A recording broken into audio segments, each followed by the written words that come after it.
Alors maintenant, c'est mon plaisir de vous présenter donc Sandrine Codis, pardon, je me disais où il ne faut pas, qui est chez nous depuis déjà 2 ans, non, 2 ans, un an.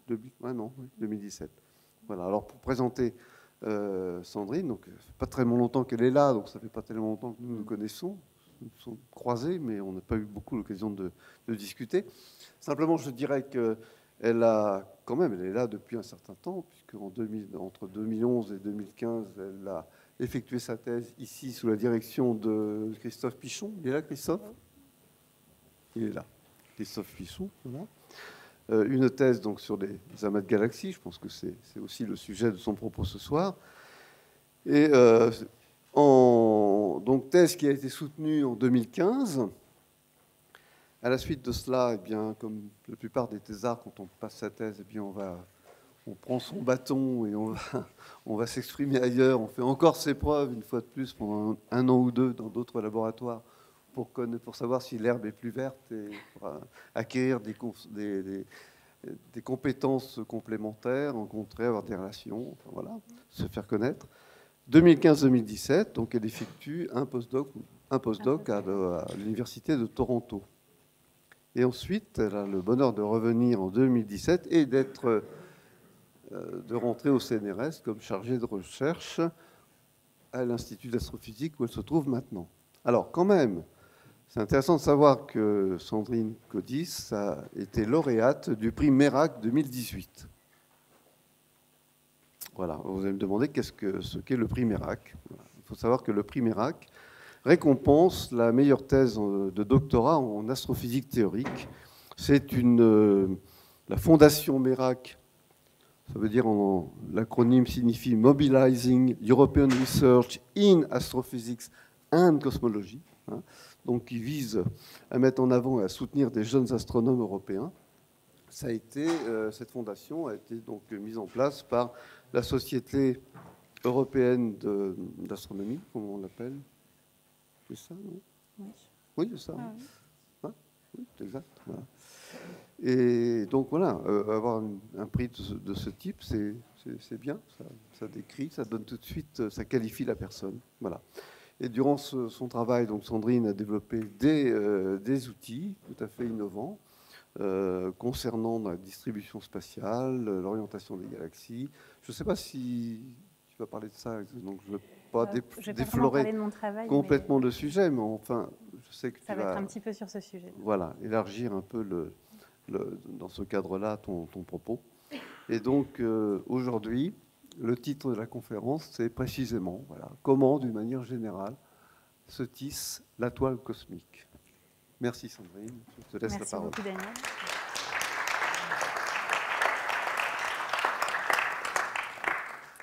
Merci Daniel, merci à tous d'être ici aujourd'hui. Donc c'est un plaisir pour moi de venir vous parler de la toile cosmique. Donc en fait, ce que je voudrais faire ce soir, c'est vous proposer une sorte de visite de la fabrique cosmique, comme je voulais le dire pour cette conférence. Donc en fait, on va regarder ensemble comment se tisse la toile cosmique. Je vais parler plus fort. On va regarder ensemble comment se tisse la toile cosmique. Ça veut dire comment les galaxies se répartissent dans l'univers. Donc je vais essayer de vous expliquer un petit peu comment on comprend cette toile cosmique, d'où elle vient, comment elle évolue. Et puis ensuite, on verra aussi comment cette toile cosmique elle est importante pour comprendre la formation des galaxies. Les galaxies vont naître, évoluer au sein de ces grandes autoroutes cosmiques que sont les filaments de la toile cosmique. Et donc, par là même, ils vont être affectés par cette toile cosmique. On va voir dans quels termes. Et puis enfin, je vous montrerai aussi en quoi cette toile cosmique elle est importante pour la cosmologie, donc pour comprendre l'histoire de l'univers. Donc voilà, c'est un vaste programme. On va faire un petit peu comme ça un voyage dans l'univers qui va nous faire parcourir des centaines de millions, voire des milliards d'années-lumière pour découvrir un petit peu... Je peux essayer de parler plus fort. Donc voilà, on va essayer de faire ce petit voyage ensemble, de parcourir ces centaines de millions d'années-lumière, ces milliards d'années-lumière ensemble et découvrir ce qu'est la toile cosmique. Mais donc pour commencer ce voyage, on va commencer déjà depuis la Terre, depuis la France en fait. Donc si vous sortez le soir par une nuit d'été par exemple, vous levez les yeux vers le ciel, vous voyez le soleil se coucher, la nuit arriver peu à peu. Et donc ce que vous allez voir, c'est une myriade de petits points lumineux qui sont comme accrochés à la voûte céleste. Donc ces petits points, il y en a quelques-uns, ce sont des planètes, vous pouvez peut-être apercevoir Mars ici. La plupart, en fait, ce sont des étoiles qui appartiennent à notre propre galaxie. En fait, ce film que vous êtes en train de voir, c'est un film qui a été fait par Guillaume Canas, que je trouve absolument magnifique. Donc, Guillaume Canas, il fait des images du ciel vraiment superbes depuis les Cévennes. Donc, je vous encourage à aller voir son blog si vous voulez en voir un petit peu plus. Donc là, par exemple, c'est un film qui a été pris à partir du lac des Pises, donc c'est dans les Cévennes. Et les Cévennes, vous le savez peut-être, c'est un endroit assez privilégié en fait pour observer le ciel. Donc, le parc des Cévennes a obtenu par exemple le label de réserve de nuées étoilées.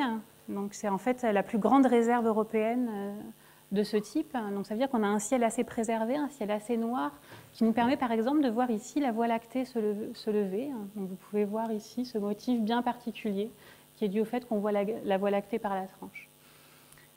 Bon, bien sûr, on n'est pas totalement protégé des pollutions lumineuses. Et vous voyez par exemple ce petit halo lumineux ici, qui est dû au fait qu'il y a des villes pas trop loin qui vont polluer un petit peu notre ciel. Donc ici, typiquement, ça doit être Montpellier, j'imagine, qui est de ce côté-là. Donc voilà, là c'est la Voie lactée, notre galaxie. Cette Voie lactée, on la connaît maintenant extrêmement bien. Vous savez peut-être que récemment, il y a eu la mission Gaïa, une mission de l'Agence spatiale européenne, qui nous a permis de cartographier très précisément notre galaxie. Donc en fait, on a pu ainsi cartographier quelques milliards, je pense que ça doit être quelque chose comme 1,7 milliard d'étoiles dans notre galaxie, donc leur position, leur vitesse, la caractéristique de ces étoiles. Donc on a ainsi cette vision très précise de la Voie lactée. On la connaît très bien. Donc là, vous voyez, bien sûr, c'est la Voie lactée telle qu'on la voit chez nous. Nous, on est au sein de cette galaxie, donc on a cette vision depuis l'intérieur. On ne peut pas s'échapper de la galaxie pour la prendre en photo de l'extérieur, bien sûr. Mais si on voulait dessiner un petit peu, avoir une vue d'artiste de ce à quoi doit ressembler notre galaxie, si on était un observateur extérieur, voici ce qu'on verrait. Donc une galaxie spirale, comme ça. On a un trou noir supermassif au centre, qu'on ne peut pas voir ici, bien sûr. Des bras spiraux qui s'enroulent de cette façon-là. Et donc, où sommes-nous dans cette image? En fait, on a une position qui est finalement assez banale, assez anodine. Donc le Soleil est ici. C'est une étoile parmi les centaines de milliards d'étoiles que constitue cette galaxie. Donc, un Soleil parmi quelques centaines de milliards. Et on a une position aussi qui est finalement assez banale, à peu près à mi-chemin entre le centre de la galaxie et puis vraiment les régions très extérieures. Donc ça, c'est notre galaxie. Bien sûr, des galaxies, il y en a plein d'autres, il n'y a pas que la Voie lactée. Donc si on dézoome un petit peu et qu'on regarde quel est notre voisinage, voilà typiquement ce qu'on va voir. Donc là, vous avez la Voie lactée au centre, et autour de nous, on va avoir quelques galaxies naines, et puis après des galaxies un petit peu plus massives, M31, M33 par exemple. Donc par exemple, la galaxie massive la plus proche de chez nous, c'est M31, Andromède, que vous voyez ici avec cette photo du télescope spatial Hubble. Donc ici aussi, une galaxie spirale avec des centaines de milliards d'étoiles. Alors c'est notre plus proche voisine, oui, mais il faut bien se rendre compte qu'on parle ici de distances qui sont quand même déjà colossales. Notre plus proche voisine, elle est quand même déjà à 2,5 millions d'années-lumière de nous. Ça veut dire que les photons qu'on a pris en photo ici, qu'on a connectés sur Terre, ils ont mis 2,5 millions d'années à parcourir la distance qui nous sépare d'Andromède. Donc l'image que vous voyez ici, c'est une image d'Andromède telle qu'elle était il y a 2,5 millions d'années, pas telle qu'elle est aujourd'hui. C'est quelque chose de vraiment très important à comprendre et on aura l'occasion de le répéter pendant cette présentation. Bien entendu, en astronomie, surtout à ces échelles-là, regarder loin, c'est bien sûr regarder loin dans l'espace, mais c'est aussi regarder loin dans le temps. Quelque chose de très important. Alors, passons à la toile cosmique. On va encore dézoomer un petit peu plus pour voir un petit peu comment les galaxies se répartissent autour de nous. Alors pour ça, il faut dézoomer sur des distances vraiment plus importantes. Et en fait, c'est dans les années 80 qu'on s'est rendu compte pour la première fois que si on cartographie un peu les galaxies autour de nous, en fait, ces galaxies, elles ne sont pas simplement des petits univers-îles qui flotteraient comme ça un peu aléatoirement, uniformément dans l'espace. En fait, les galaxies, donc chaque point noir ici, c'est une galaxie, ces galaxies, elles suivent un motif bien particulier que vous pouvez voir sur ces données du CFA. Un motif particulier puisque vous voyez de grands vides où on n'a quasiment aucune galaxie, c'est ce qu'on appelle les vides cosmiques. On va avoir des filaments à la frontière de ces vides, comme vous voyez ici, où on retrouve plus de galaxies. Et puis ces filaments que vous voyez ici, ils vont ensuite s'entrecroiser au nœud de la toile cosmique où on va retrouver des amas de galaxies. Donc, par exemple, ici, vous voyez un très grand amas de galaxies ici au centre. Donc là, c'est vraiment la première fois qu'on observe une telle structure. Donc vous voyez, c'est une découverte assez récente. La toile cosmique, elle a été observée il y a peut-être 30 ans, quelque chose comme ça. Donc c'est vraiment quelque chose d'assez récent dans l'histoire de l'astronomie. Mais ça, c'était une observation qui avait été faite notamment par Valérie Delaparent et collaborateurs. Valérie qui est astrophysicienne ici à l'IAP. Voilà. Alors, donc dans cette image, on y a vu beaucoup de choses. Donc par exemple, si vous regardez ici, on dirait presque une silhouette humaine. Donc on a souvent appelé ce motif le stickman, la petite silhouette humaine que vous pouvez voir là, avec 2 jambes, 2 bras et puis un visage. Alors bien sûr, depuis ces données des années 80, notre vision, nos observations de la toile cosmique, elles se sont précisées énormément. Donc maintenant, on a vraiment une cartographie très très précise de cette toile cosmique. Et donc par exemple, là, je vais vous montrer des données assez récentes d'un relevé qui s'appelle le Sloan Digital Sky Survey. En fait, vous allez voir un film, on va partir de la Voie lactée, et vous allez voir un petit peu toutes les galaxies qu'on a réussi à cartographier grâce à ce relevé. Voilà. Donc chacun des points que vous voyez ici, c'est une galaxie qu'on a observée. En fait, ce sont les vraies images ici du SDSS que vous voyez. Donc là, on est en train de s'éloigner de la Voie lactée, on dézoome de plus en plus, on regarde sur des échelles de plus en plus grandes. Là, vous êtes vraiment en train de voyager sur des centaines de millions d'années-lumière, voire même des milliards d'années-lumière quand on arrivera au bout du film.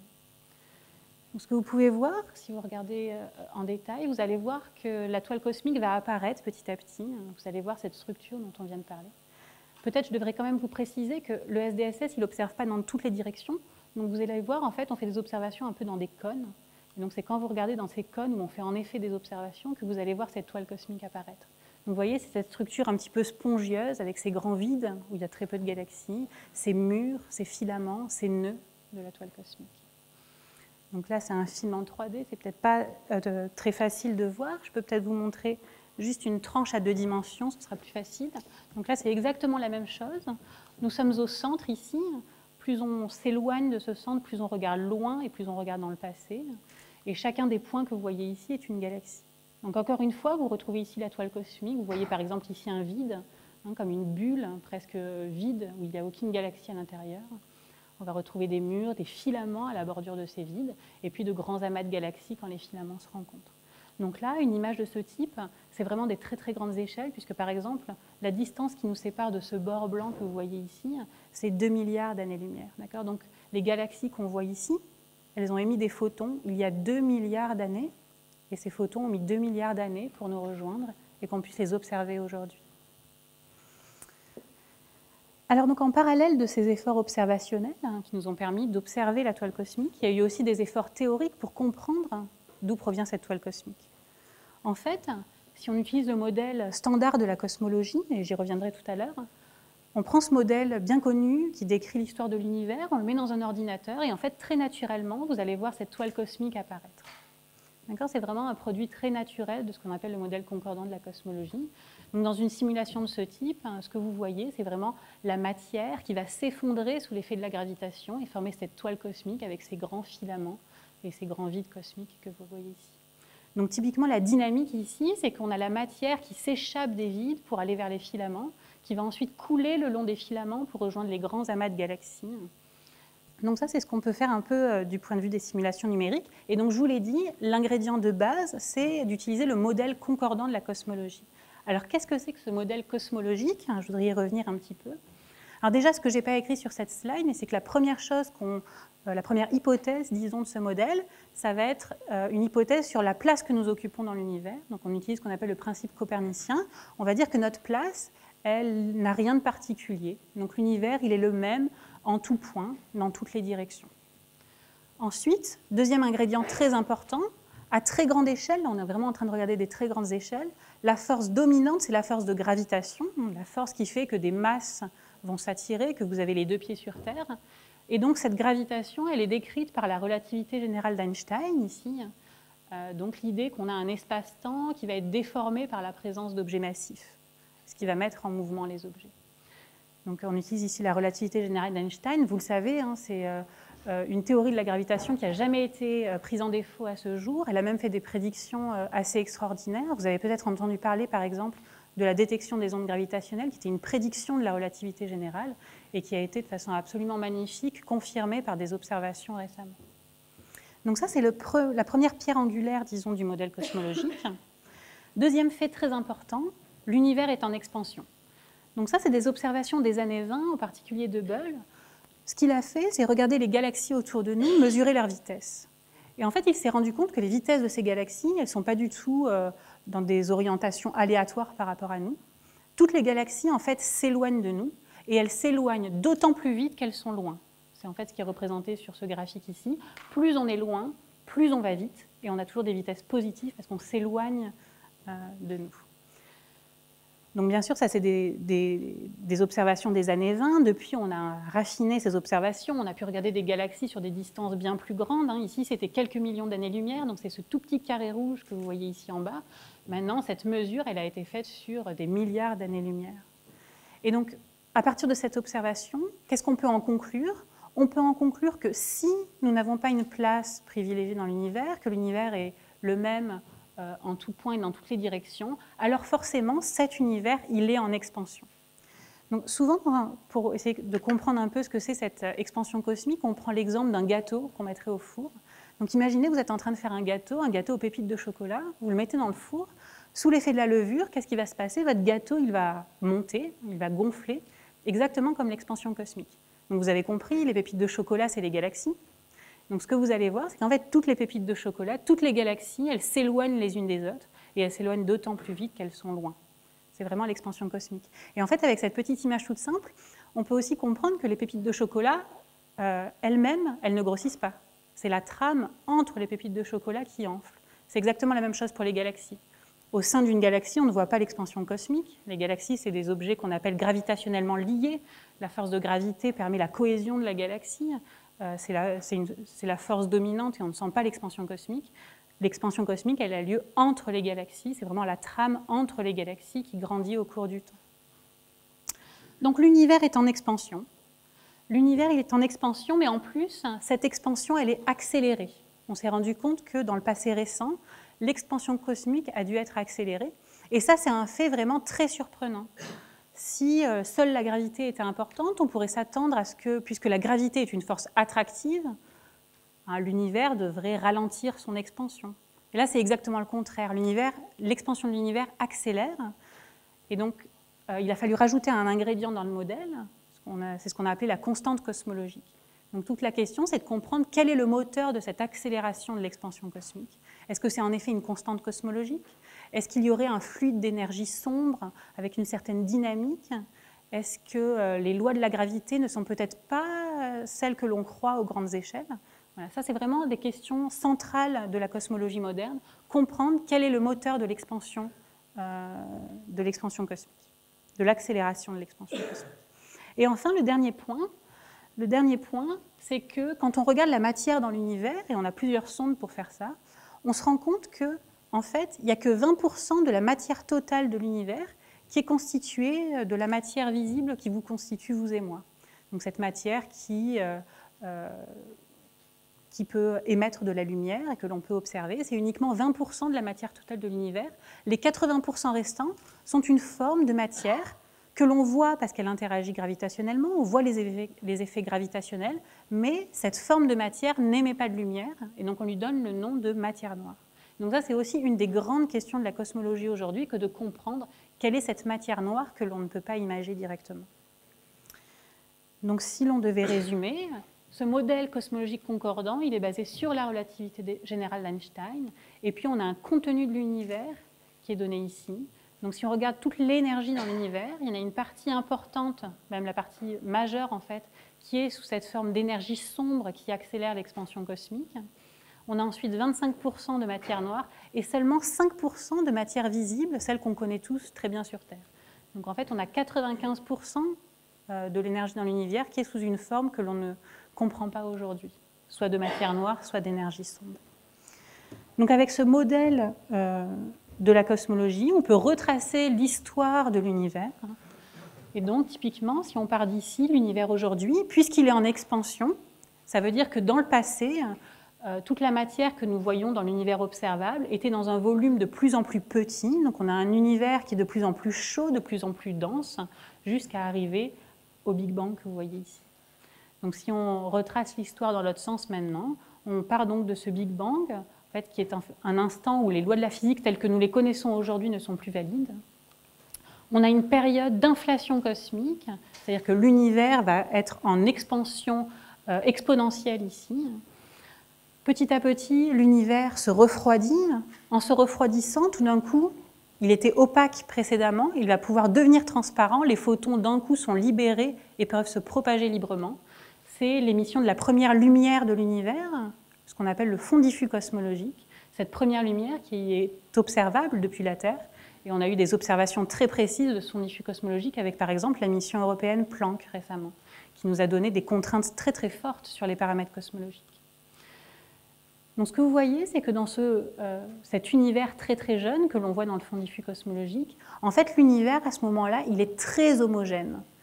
Il y a de toutes petites fluctuations que vous pouvez voir en bleu et en rouge ici, mais en fait c'est des fluctuations qui sont vraiment très petites, 10-5, c'est-à-dire 0,01%. Un univers très homogène, de tout petits grumeaux qui sont vraiment minuscules.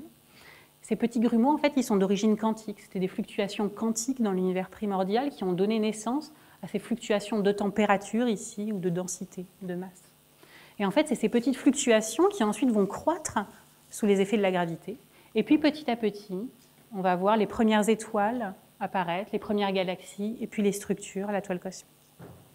Donc c'est grâce à ce modèle concordant de la cosmologie, que l'on connaît maintenant très bien, que l'on peut faire des simulations numériques et voir cette toile cosmique apparaître, comprendre son évolution.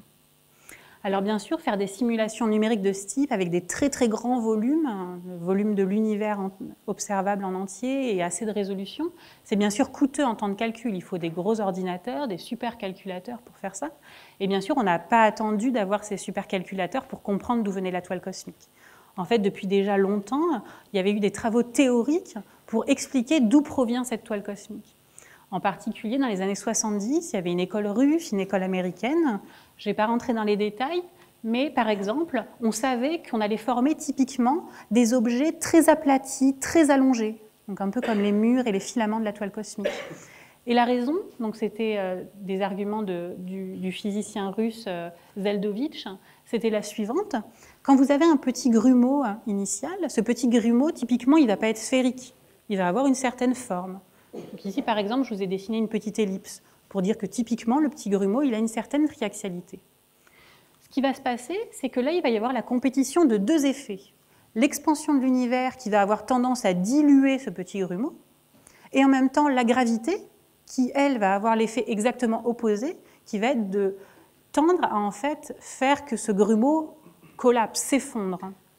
Et donc, c'est la compétition de ces deux effets qui va faire qu'en fait, ce petit grumeau, il va peu à peu s'effondrer. Et en fait, il va commencer par s'effondrer par l'axe le plus petit. Donc, l'axe le plus petit du grumeau va s'effondrer. Donc, s'il y a un axe qui s'effondre, ça veut dire qu'on va former une structure qui est complètement aplatie, un peu comme une crêpe, ce à quoi on a donné le nom de pancake de Zeldovich. Donc là, on forme des crêpes.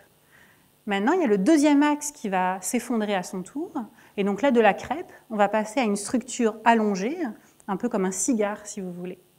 Et donc, très naturellement, on savait qu'on allait former ces structures très anisotropes, des cigares, des crêpes. Alors, bien sûr, quand on regarde la toile cosmique, on ne voit pas des cigares et des crêpes mis un peu comme ça, n'importe comment. Ce qu'on voit, c'est une toile cosmique qui est très connectée.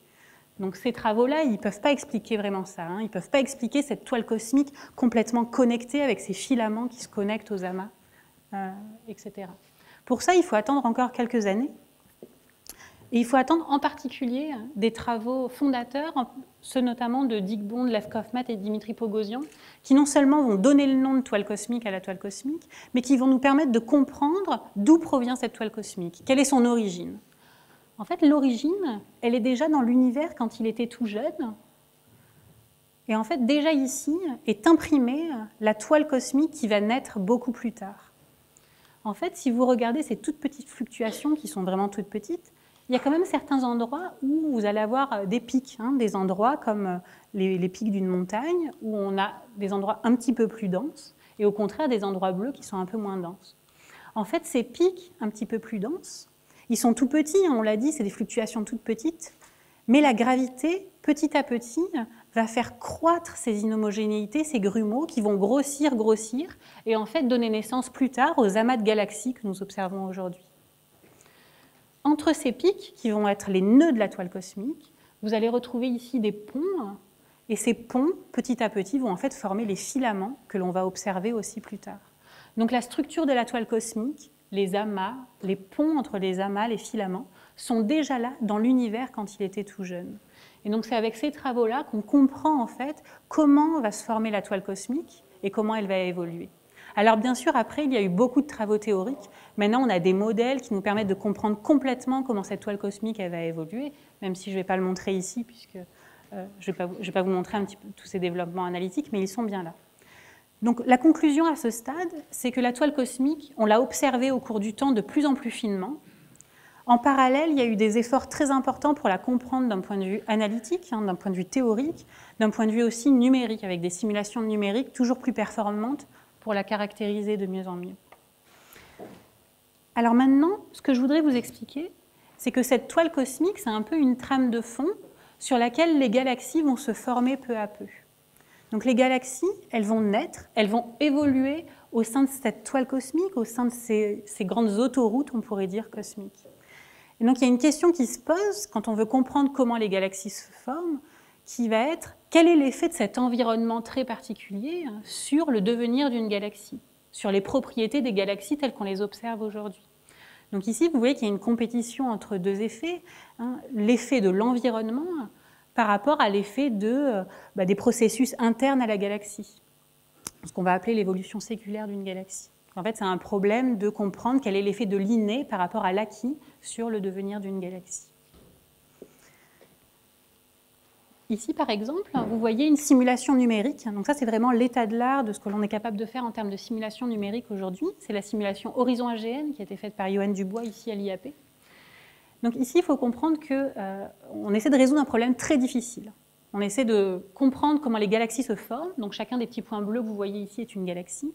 Et en même temps, on est en train d'essayer de modéliser une très grande portion de l'univers. On dit que c'est un volume cosmologique. On regarde des très grandes échelles dans l'univers. Et ça, c'est un problème difficile. Le film que je vous ai montré juste avant, l'autre simulation numérique, c'était une simulation où on mettait uniquement de la gravité. Ici, on passe à l'étape supérieure et on essaie en plus de décrire comment, par exemple, le gaz il va évoluer dans cette simulation. Donc on essaie de décrire les processus thermodynamiques. Le fait que le gaz, il va chauffer, il va se refroidir. Le fait aussi qu'il va y avoir plein de processus astrophysiques complexes. La formation des étoiles, le fait que certaines étoiles vont exploser, les supernovas, il va y avoir des vents stellaires. On a des trous noirs ici, avec peut-être des noyaux actifs de galaxies très énergétiques qui vont aussi relâcher de l'énergie et de la matière dans leur environnement. Donc tout ça, c'est des processus très complexes. Et donc c'est vraiment depuis seulement quelques années qu'on a réussi à modéliser tout ça avec des ordinateurs. Alors pour faire une simulation de ce type, c'est des millions d'heures de calcul. Typiquement, celle-ci, c'est à peu près 10 millions d'heures de calcul qu'il a fallu. Alors bien sûr, on ne fait pas 10 millions d'heures de calcul sur un seul ordinateur portable, par exemple, mais on utilise des supercalculateurs pour pouvoir faire tout ça en parallèle sur beaucoup d'ordinateurs à la fois. Voilà, donc là, vous voyez, quand vous regardez un film comme ça, vous voyez vraiment les galaxies qui évoluent au sein de cette toile cosmique. Vous voyez qu'elles vont couler le long des filaments pour rejoindre les amas. Ces galaxies, elles vont aussi accréter de la masse, accréter du gaz en provenance de ces filaments. Elles vont fusionner également au cours du temps. Donc, on peut se demander un peu, par exemple, dans cette simulation, en quoi le fait que telle galaxie soit dans un filament va changer les propriétés qu'elle va pouvoir développer au cours du temps. Et il y a plein d'effets qui sont en fait très faciles à comprendre.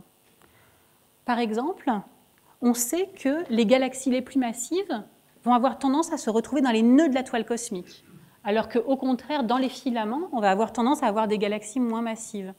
Et ça, c'est en fait assez facile à comprendre finalement. Quand on est dans un nœud de la toile cosmique, il va y avoir plein de filaments qui vont venir se connecter, qui vont venir apporter du gaz, et donc on va pouvoir faire croître en masse ces galaxies de façon très efficace. Donc là, on va pouvoir former des objets très massifs, parce qu'il y a beaucoup de matière qui arrive par plein de directions différentes. Au contraire, dans un filament, il n'y a que deux directions qui peuvent apporter du gaz. Donc ces objets ne vont pas pouvoir gagner beaucoup en masse. Et bien sûr, plus ce filament il est ténu, et moins on va pouvoir accréter de la matière, moins la galaxie va pouvoir être massive. Donc ça, c'est le premier effet. Déjà, la masse d'une galaxie va dépendre de l'endroit où la galaxie se trouve. Le deuxième point, c'est que la morphologie de la galaxie aussi va changer suivant où on est dans la toile cosmique. Par exemple, au nœud de la toile cosmique, on va avoir tendance à retrouver plutôt des galaxies elliptiques, alors que dans les filaments, on va plutôt tendance à retrouver des galaxies spirales comme la Voie lactée. Ça aussi, on peut essayer de le comprendre un petit peu comme ça avec les mains. Quand on est dans un nœud, on va accréter de la matière suivant plein de directions différentes. Donc vous voyez que ça va être très difficile de pouvoir accréter de la matière de façon cohérente. Pour former un disque, on a besoin de cohérence. On a besoin d'accréter de la matière de façon cohérente pour pouvoir construire un disque. Ça va être très difficile dans les nœuds. Au contraire, dans les filaments, parce qu'on est nourri que par uniquement 2 filaments qui ont la même direction, une direction qui va changer très peu au cours du temps, on va pouvoir petit à petit construire des disques de façon cohérente. Donc c'est pour ça que la morphologie des galaxies va aussi dépendre un petit peu de là où elles se trouvent dans la toile cosmique. Il y a plein d'autres caractéristiques de ce type. Par exemple, si on regarde si une galaxie est passive ou active, ça va être aussi quelque chose qui dépend de son environnement. Donc typiquement dans les nœuds, on va avoir des galaxies qui sont plutôt éteintes, passives, qui ont arrêté de former des étoiles. Alors que dans les filaments, on va avoir des galaxies qui, elles, sont plutôt actives, forment des galaxies de façon assez intense. Donc, en plus de toutes ces propriétés, la masse, la morphologie, l'orientation de la galaxie, la façon dont la galaxie elle est orientée dans la toile cosmique, ça va aussi dépendre de où elle se trouve. Par exemple, si vous regardez les galaxies à disque, les galaxies spirales, que vous regardez leur axe de rotation, vous allez voir que l'axe de rotation des galaxies a tendance à être aligné avec le filament. Et ça, c'est aussi quelque chose qu'on peut comprendre assez facilement. En fait, un filament, quand il se forme, il va créer ce qu'on appelle de la vorticité. C'est-à-dire que vous avez le filament qui se forme, et en fait, en se formant, il va créer de la vorticité, c'est-à-dire comme des vortex, si vous voulez, à l'intérieur de ce filament. Donc, si une galaxie se forme au sein d'un vortex, qui est comme ça le long du filament, elle va aussi se former avec du moment angulaire, avec un axe de rotation qui va être aussi aligné avec le filament. D'accord ? Là, j'ai essayé de dessiner un petit vortex pour que vous puissiez voir. Donc, l'axe de rotation des galaxies va dépendre de où ce galaxie se trouve dans la toile cosmique. L'orientation des elliptiques aussi va dépendre de où elle se trouve dans la toile cosmique. Typiquement, une galaxie elliptique, ce qui se passe dans une galaxie elliptique, c'est qu'on n'est pas du tout dominé par la rotation, comme c'est le cas dans un disque. Un disque, il est dominé par la rotation dans le disque. Pour une elliptique, on va être dominé plutôt par des effets de le fait que les étoiles ont des mouvements aléatoires, en fait, dans une galaxie elliptique. Et donc cette distribution des étoiles, elle va être influencée par les champs de marée autour de la galaxie. Et en fait, ce qui se passe, c'est que quand on est dans un filament, le filament, qu'est-ce qu'il va faire ? Il va avoir tendance à étirer la galaxie. Et donc en fait, typiquement, les elliptiques, qui sont représentées par des petites ellipses ici, ces galaxies elliptiques, elles vont avoir tendance à être étirées le long des filaments.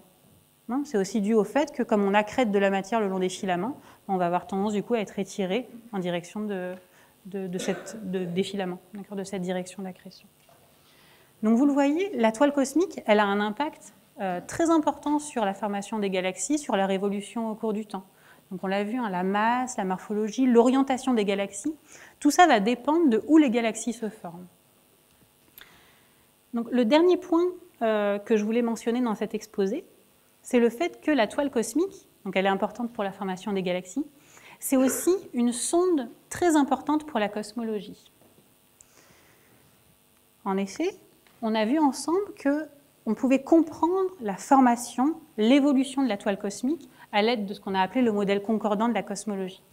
Cette toile cosmique, je vous le rappelle, elle est le résultat de la compétition entre deux effets, l'expansion de l'univers d'une part, et le fait que la gravité va avoir tendance à faire s'effondrer les structures d'autre part.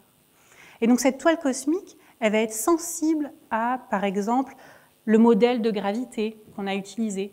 Donc par exemple, si la relativité générale n'est pas la bonne théorie, mais qu'on a besoin de modifier notre théorie de la gravitation, on va pouvoir avoir une signature de cet effet en observant la toile cosmique.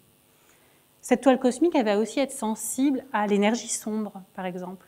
Est-ce qu'on a une constante cosmologique ? Est-ce qu'on a une énergie sombre dynamique ? Et puis, cette toile cosmique, elle va être sensible aussi à la matière noire.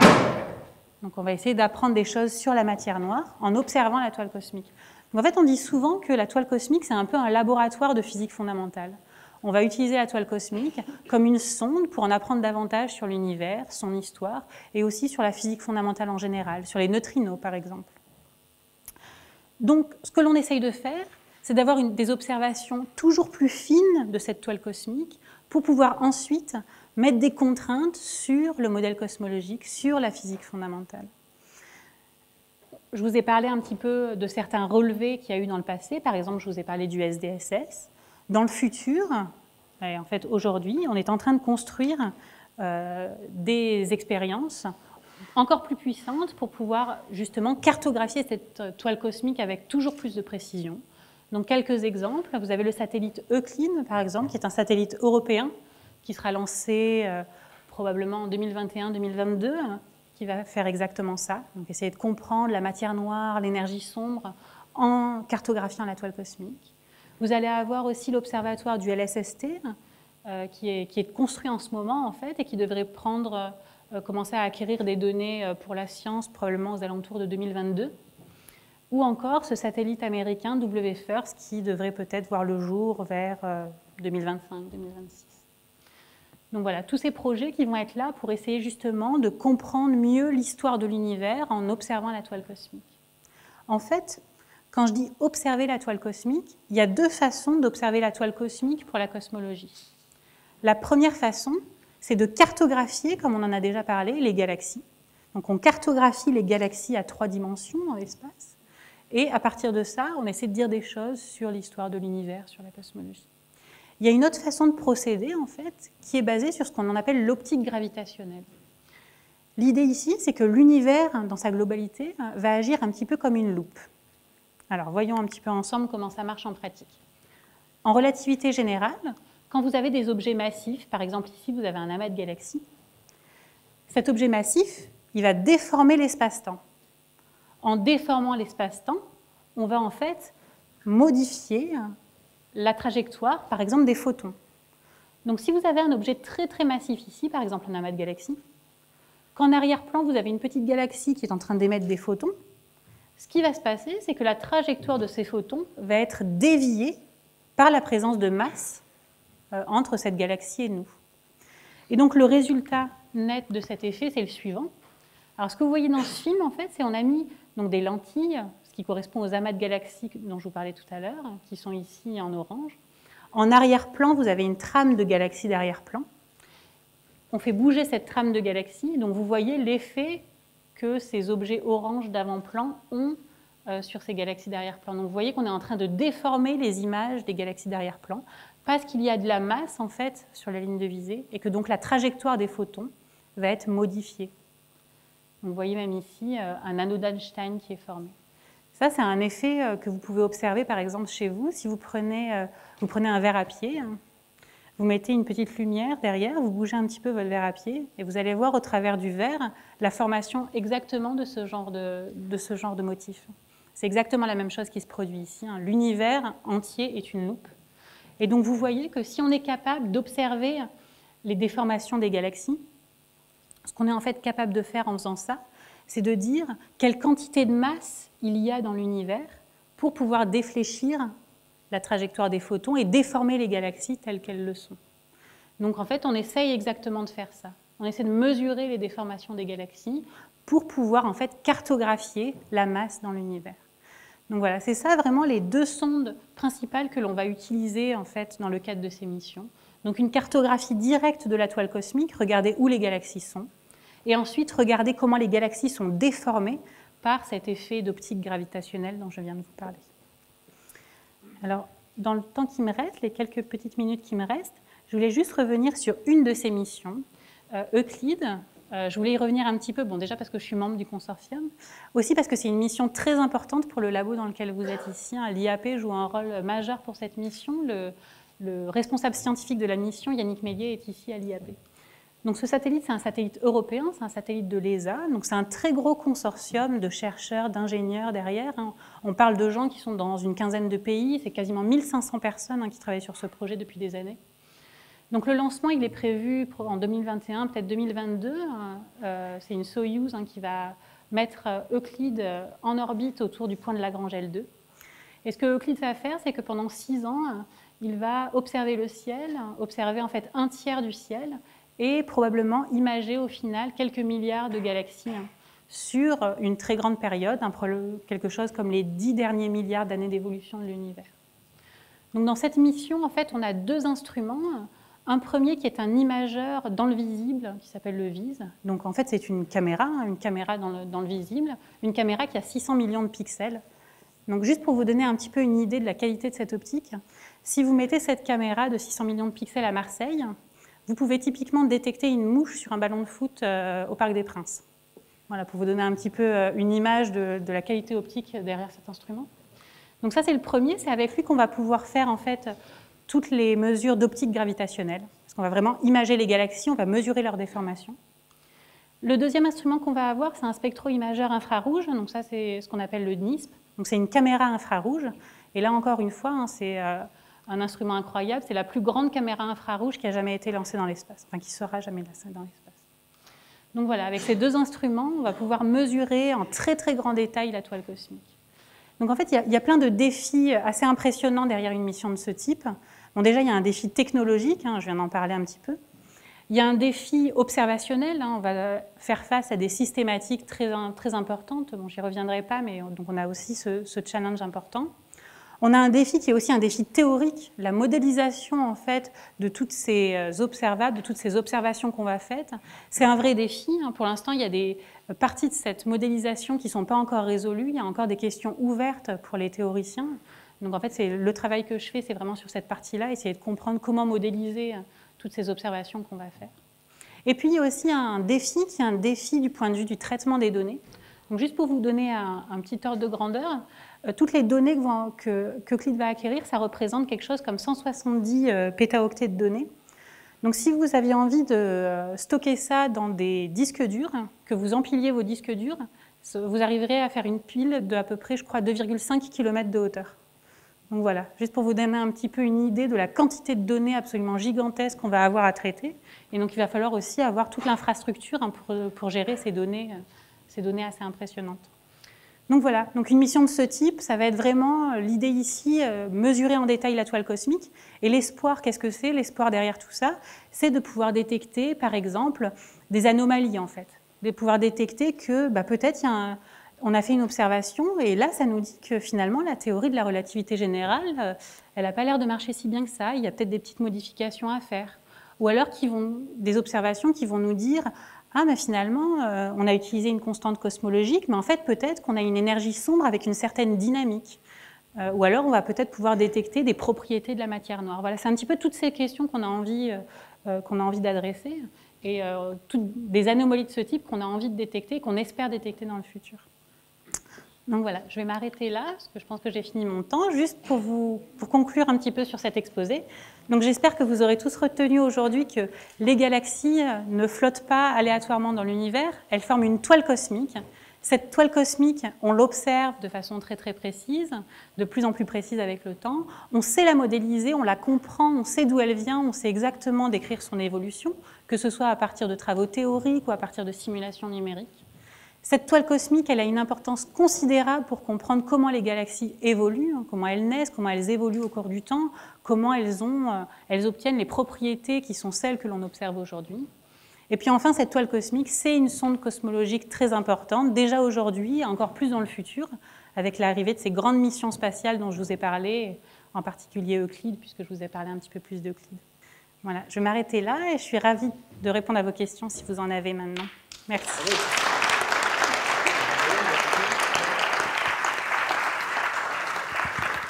Ça marche? Vous entendez là? Oui. Merci Sandrine. C'est très clair et une magnifique présentation. J'aurais envie de poser plein de questions, mais ce n'est pas à moi de les poser. Je pense qu'on va certainement avoir des questions dans la salle. Alors, je vais essayer de les répartir à peu près correctement. Bonjour, merci pour cette magnifique présentation. Vous nous avez parlé de mur à un moment. Est-ce qu'un mur est un gros filament ou qu'est-ce que c'est un mur? Ah oui, c'est vrai que je n'ai pas expliqué en détail, merci pour la question. Donc en fait, on a ces grands vides qui sont vraiment, il faut voir ça comme une bulle, des bulles où il n'y a quasiment aucune galaxie à l'intérieur.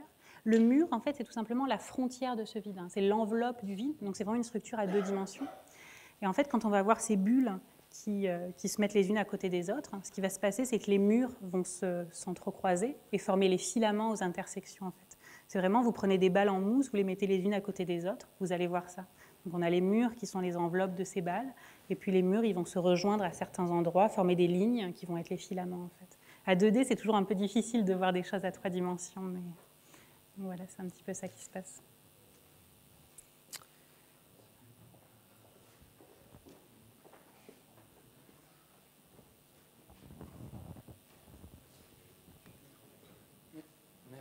Merci pour votre exposé. Je crois que l'univers est en expansion et que les galaxies s'écartent les unes des autres.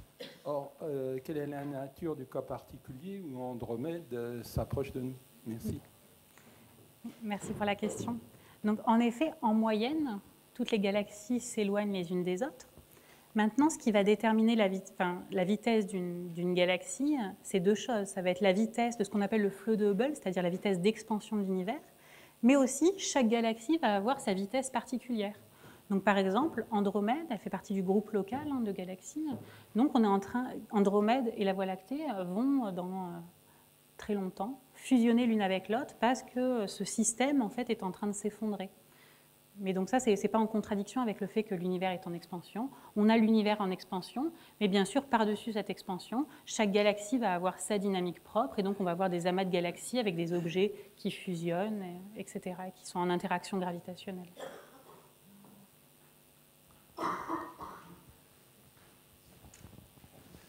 Merci, madame. Le sujet est sérieux, mais je ne peux pas m'empêcher de dire qu'il est amusant de voir comment l'être humain, dans sa quête de savoir, ne peut décidément pas s'affranchir de la finitude. Vous-même, vous avez pris l'exemple du gâteau, avant, pendant et après sa cuisson, mais un gâteau est fini, il est mesurable à chaque instant, dans son entité.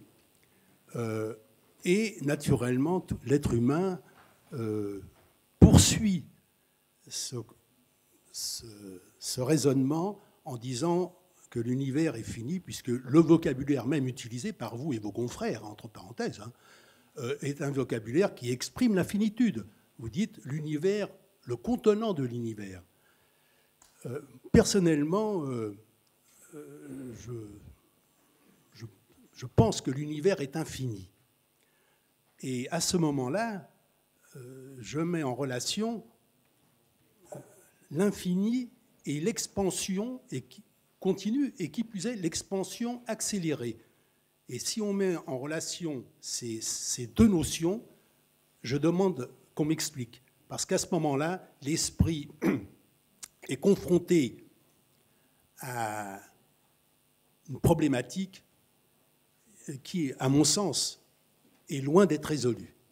Un infini, si on est convaincu de cette notion, et justement la somme des réflexions et des conclusions mises en œuvre s'inscrit dans la finitude, qui n'est d'ailleurs pas, à mon sens, une honte.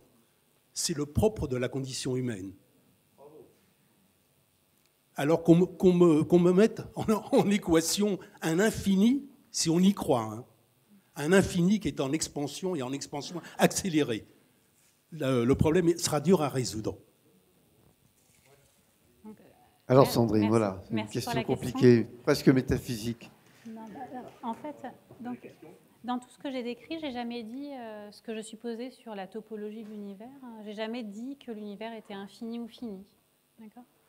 Ce qu'il y a, c'est que l'univers observable, ce que l'on est capable d'observer, c'est un volume fini par définition, puisque les photons, ils ont mis un certain temps à nous parvenir, et donc on peut voir uniquement ce qui s'est passé dans les 13,7 milliards d'années-lumière autour de nous. Donc ça, c'est l'univers observable, qui est bien fini. On sait définir ce qu'on appelle l'horizon de l'univers observable.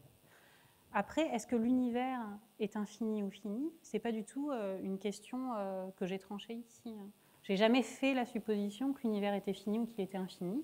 On a des mesures pour ça. Par exemple, avec le satellite Planck, en observant le fond diffus cosmologique, on a pu mettre une limite sur quelle devait être la taille minimale de l'univers. Mais donc, on n'a pas de borne supérieure. Donc, on sait que l'univers, il a une taille minimale qui est, je ne sais plus, 1,4 fois l'horizon, quelque chose de ce type-là. Mais on n'a pas de borne supérieure. Donc l'univers pourrait être fini ou infini, Aujourd'hui, on n'a pas de réponse à ce sujet-là. Et en tout cas, on ne fait jamais l'hypothèse d'une finitude. Pardon, j'ai pas entendu. Si l'univers se développe, c'est qu'il devient un contenant dans un contenu. C'est difficile peut-être, mais... Je suis pas sûre Oui, de la voir question pourquoi, c'est, je crois que la question que monsieur veut poser, c'est si l'univers est fini, dans quoi se développe-t-il? Enfin, c'est un peu ça. Voilà. Et ça, c'est pas. On n'est pas obligé de. Donc, après, c'est une question qu'on peut se poser. Mais ici, en tout cas, on n'a pas fait de limitation sur ça. Donc après, il y a plein de théories sur ce à quoi peut ressembler l'univers à très grande échelle. Vous avez peut-être entendu parler, par exemple, de théorie du landscape, où on aurait un peu des patchs d'univers avec des constantes fondamentales différentes, chaque patch évoluant un peu indépendamment. Mais tout ça, c'est des choses qui se passent au-delà de la taille de l'horizon et qu'on n'est pas capable de mesurer, d'observer aujourd'hui. Or, faire de la science, c'est faire des mesures. On est tous des expérimentateurs.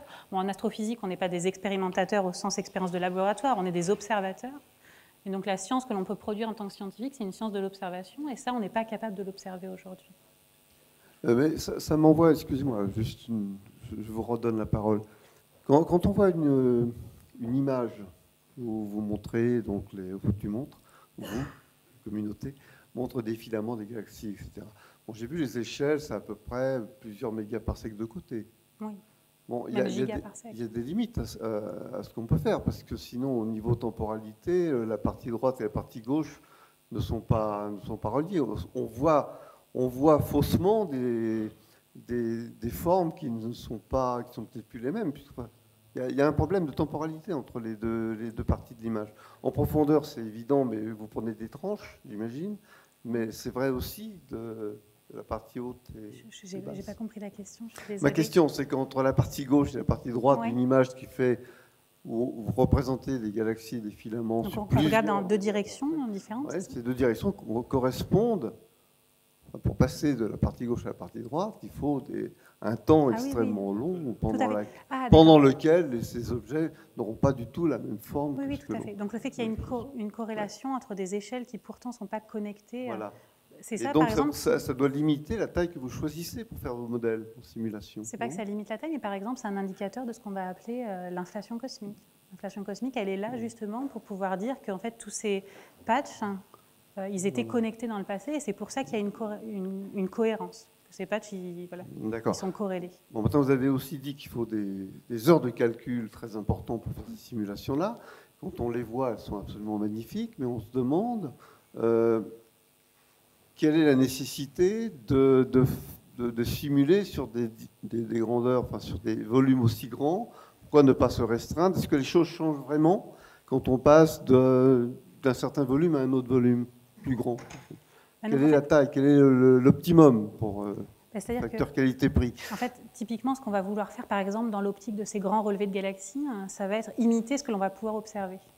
Donc, par exemple, on va faire des observations avec Euclid, on va avoir besoin de simuler des volumes qui sont de taille comparable avec ceux d'Euclid, parce qu'on atteint des précisions ici de mesure qui sont vraiment très impressionnantes. On parle souvent de cosmologie à 1%, donc voilà, c'est le genre d'ordre de grandeur qu'il faut avoir en tête. On fait des mesures extrêmement précises, donc on a besoin de simulations qui vont être le plus précises possible, et donc qui vont pouvoir simuler ces très grands volumes. Donc voilà, et donc des volumes, typiquement pour Euclid, voilà, ça va être des volumes de milliards d'années-lumière de côté, sont quasiment la taille de l'univers observable. Oui, je reconnais que votre hypothèse de toile cosmique, c'est la première fois que j'en entends parler. Et donc, sur le fond cosmologique, j'ai vu une sorte de pentagone où il y a déjà cette toile cosmique. Tout à fait. Or, cette toile cosmique, si elle y est, c'est qu'elle provient d'un état antérieur. Oui.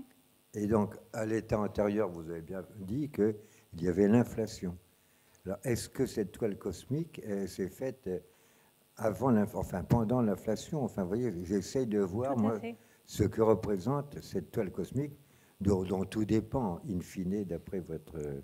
Donc, en fait, on va dire les germes de la toile cosmique, si on veut, c'est des fluctuations quantiques dans l'univers primordial, effectivement. Enfin, en tout cas, c'est comme ça qu'on les comprend aujourd'hui. Donc, des petites fluctuations quantiques qui, peu à peu, ont imprimé des fluctuations de température dans l'univers, des fluctuations de densité, qui ensuite, en s'effondrant sous l'effet de la gravité, vont produire la toile cosmique à grande échelle que l'on observe aujourd'hui. Donc on va dire que la toile cosmique à très grande échelle, c'est effectivement ces fluctuations quantiques primordiales. Et puis après, voilà, cette toile cosmique, elle évolue de façon complexe, de façon très non linéaire, c'est de la physique complexe après à plus petite échelle, pour former celle que nous observons aujourd'hui. Oui, mais ma question, c'est donc ces fluctuations quantiques sont déjà corrélées. Tout à fait. Tout à fait. Et ça, par exemple, on en a une image très précise avec le fond diffus cosmologique, de ces corrélations primordiales, de cette statistique du champ primordial. Tout à fait. Ici et ensuite. Merci. Quand vous dites que les galaxies dans les filaments s'étirent ou s'aplatissent, est-ce que c'est le résultat des simulations ou est-ce qu'aussi c'est basé sur des observations? Ce qui doit pas être simple d'ailleurs. Excellente question. Donc bien sûr, je ne suis pas rentrée dans le détail, là, je n'avais pas le temps aujourd'hui. Il y a certains de ces effets qui sont des faits observationnels. Par exemple, la ségrégation en masse, les morphologies des galaxies. Tout ça, c'est des faits observationnels qu'on a observés depuis très longtemps. Donc ça, parce que c'est des effets qui sont importants, donc on arrive à les voir. Après, il y a des effets plus subtils. Donc, par exemple, le fait que l'axe de rotation des galaxies soit aligné avec la toile cosmique, c'est un effet qui est en fait bien plus subtil. Déjà parce que mesurer des axes de rotation de galaxies, c'est pas facile.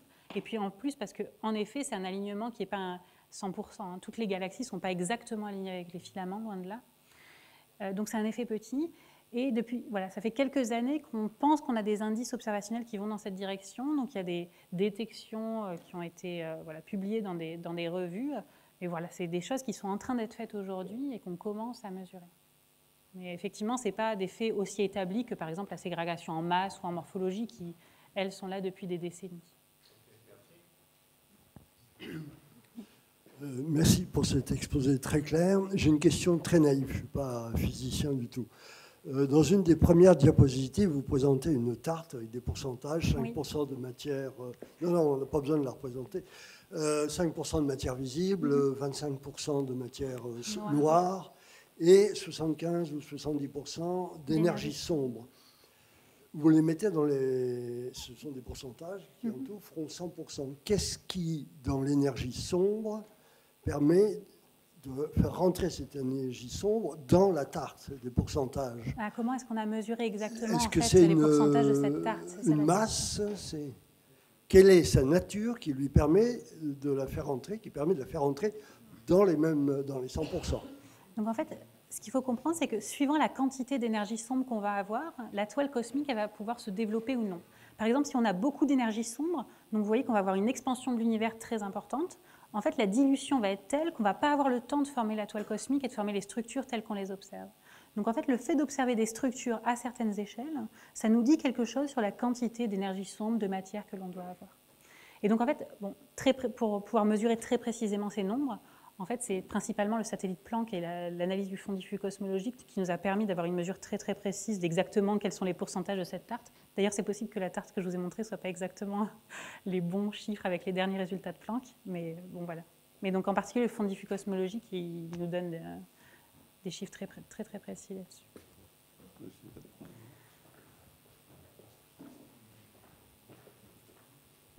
Merci pour cet exposé fort intéressant. Moi, je pose une question de fond, c'est la question de la symétrie. Pourquoi est-ce que la toile, est-ce qu'on ne retrouve pas des motifs identiques un peu partout, ou, enfin, même s'il y a des fluctuations au départ, ce que j'ai compris, mais pourquoi est-ce qu'on a besoin de regarder de plus en plus loin?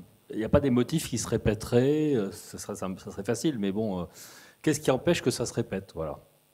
Donc en fait, l'idée ici, c'est qu'on fait un peu, on pourrait appeler ça de la tomographie, c'est-à-dire que quand on regarde loin, on regarde à des époques différentes. Et donc ce que nous, on veut comprendre, c'est comment la toile cosmique, elle évolue. Donc en fait, on veut dire, voilà, quand je regarde très loin, la toile cosmique, elle ressemble à ça. Quand je regarde un peu moins loin, elle ressemble à ça.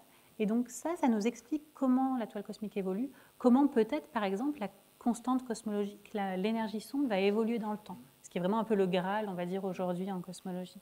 Donc c'est vraiment ça qu'on veut faire. Après, quand on regarde dans une tranche de redshift, donc on regarde l'univers à un certain instant, un instant donné, là, effectivement, les propriétés statistiques de cette toile cosmique sont à peu près les mêmes partout à ce redshift-là.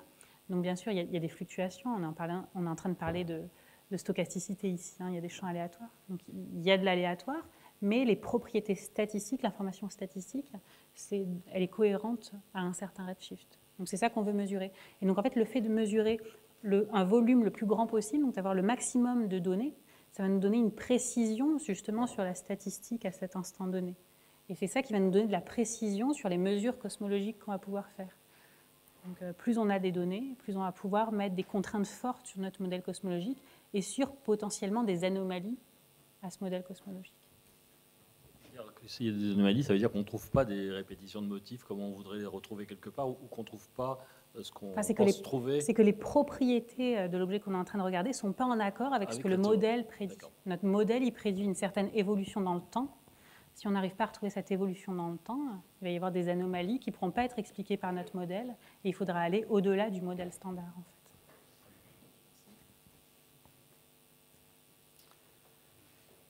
Bon, on a encore le temps pour 2 ou 3 questions, pas davantage. Je crois qu'on va... Cette année, au Collège de France, les cours d'astrophysique seront sur les grandes structures. Et vous allez venir donner un cours, d'ailleurs. Oui. Et Dubois, il va venir montrer la super... oui. La simulation. Oui. Oui, tout à fait. Voilà, donc et là, on aura une vingtaine d'heures de cours sur les grandes structures. Exactement. Pour ceux qui veulent... Voilà. Et j'ai parlé aussi un tout petit peu de l'anti-âge gravitationnel, et Raphaël Gavadi vous donnera aussi un cours complet, je crois, sur l'anti-âge gravitationnel à ce moment-là. Donc vous aurez vraiment un petit peu tous ces domaines. J'ai compris que Euclide va à la fois imager et prendre des spectres, hein, oui. Et regarder le phénomène de lentille. Comment vous arrivez à choisir des champs où l'effet de lentille est négligeable? Il y a toujours un effet de lentille quelque part. Parce que, on ne cherche pas des champs où l'effet de lentille est négligeable. Non, mais est-ce qu'il y a des champs de comparaison? Par exemple, des champs où effectivement l'effet de lentille, puisqu'il y a des amas très très visibles et très forts, est-ce qu'il y a à côté des champs où on se dit, là, il y a, ce que l'on regarde, ce sont effectivement des régions du ciel, des régions de l'univers où les effets de lentille gravitationnelle sont négligeables? On peut toujours soupçonner qu'il y a des effets de lentilles quelque part. Oui, mais on en tiendra compte hein, dans Euclide, des effets de lentilles. On va en tenir compte. Hein, c'est des effets, ce qu'on appelle les effets relativistes, en fait, dans ce cadre. Donc, pour la cartographie des galaxies, on va tenir compte de ces effets relativistes. Ça va être important. Ça commence à être dans les barres d'erreur de ce que l'on va observer, en fait. Donc, on est obligé de tenir compte de cet effet partout. En fait, il n'y a pas d'endroit où on peut le négliger. Bonsoir.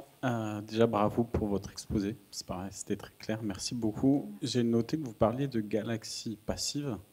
J'étais persuadé qu'à partir du moment où il y avait des étoiles donc, contenues dans les galaxies, elles vivaient, elles naissaient, elles mouraient, et que ça en créait d'autres de ce fait-là. Donc j'étais surpris de savoir qu'il y avait le concept de galaxies passives. Et donc ma question, c'est de savoir s'il y en a, on est capable de dire à un tel moment du temps, cette galaxie ne produit plus d'étoiles et est vouée à disparaître? Donc en effet, oui, d'une galaxie à l'autre, on va avoir des galaxies qui sont plus ou moins actives. D'ailleurs, peut-être vous savez que en fait, si on regarde le taux auquel on forme des étoiles dans l'univers, ce taux il n'est pas constant dans le temps, par exemple. Donc on va avoir un pic de formation stellaire à, je sais pas, des redshifts de 1 ou 2, je ne sais plus. Donc voilà, donc déjà, globalement, déjà, le taux de formation d'étoiles, ce n'est pas quelque chose qui est constant au cours du temps, hein, ça change avec le temps. Et ensuite, d'une galaxie à l'autre, ça change. Et on pense, par exemple, que typiquement, des effets d'environnement peuvent expliquer le fait que les taux de formation d'étoiles vont varier. Donc, voilà. Donc ça fait partie de la zoologie des galaxies. On va avoir des galaxies qui vont former plus d'étoiles que d'autres. Par exemple, quand on va avoir une fusion de galaxies, il y a certaines fois où on peut avoir tout d'un coup ce qu'on va appeler des... Je ne sais pas comment dire le mot en français. Enfin, tout d'un coup, la formation d'étoiles va être très, très importante et puis va redescendre. Donc tout ça, l'histoire de formation d'étoiles, c'est quelque chose qui est très fluctuant dans le temps, qui va vraiment beaucoup dépendre de l'histoire de la galaxie, en fait. À la fois de ses processus internes et puis des processus externes, comme j'en ai parlé ici, de l'histoire de fusion en particulier, de la façon dont la galaxie va assembler sa masse. On prend une dernière question, il y avait une main par là? Non? Oui? Posez votre question assez brièvement, rapidement. Quand les mathématiques ont cessé leur puissance d'expression à une certaine échelle, est-ce que finalement, lorsqu'on change de champ, est-ce que ce champ-là n'est pas régi par l'aléatoire? Je suis désolée, je n'ai pas compris la question. Moi non plus. Peut-être on peut en discuter après, éventuellement. Voilà, sur cette question énigmatique. Je reviens. Merci à vous.